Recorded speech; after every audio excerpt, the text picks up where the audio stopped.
Siya'y isang hipon, maganda lang kanyang katawan, tapon ulo. Maganda siya pag nakatalikod, pag humarap mukhang impakto.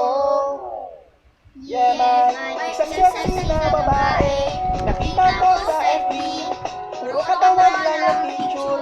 Sabi ko idol kami, hindi ko siya pinipilit, pero pumayag naman. Nakita ko sa may gilid, nakatalikod lang siya. Suot niya ay white, ako'y na-excite. Sabi ko sa mic, ang swerte mo ba'y aking tinawag? At dahan-dahan siyang umarap. Siya'y isang hipon, maganda lang kanyang katawan, tapon ulo.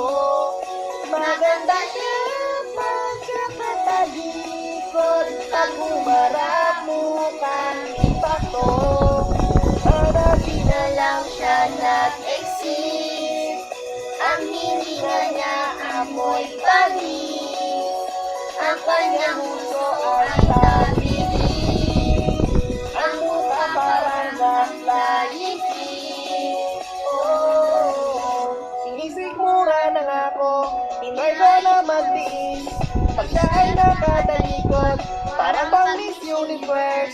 Pero pag siya'y humarap at nakita kanyang mukha, hindi na Miss Universe, mukhang Universal Soldier. suot niya ay white, parang pang Friday night. Sabi ko sa mic, ang malas mo ba'y ang kanyang mukha? Gusto kong takpan ng sako ng rice. Siya'y isang hipon, maganda lang kanyang katawan, tapon ulo.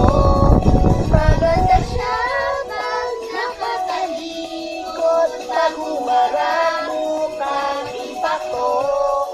Sana di na lang siya nag-exist, ang hininga niya amoy panis, ang kanyang uso ay tabilis, ang mukha parang nag-flying fish.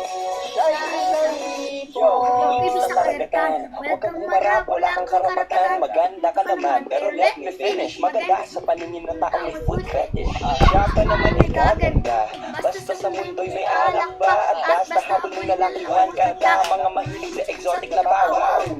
Wow, wow, wow, mali. Sa tempura yan na itong pinag-uliit. Paborito ng mayaman, ayos na maging mayabang kasi ayaw namin lumingon sa pinanggalingan. Hirap na sa flip top, ako na'y bumae. Pero dahil sa'yo na-inspire, bumati pa ulit. Kaya bago umalis ate, salamat talaga. Pasalamat ka rin at sa radyo bawal ang mura.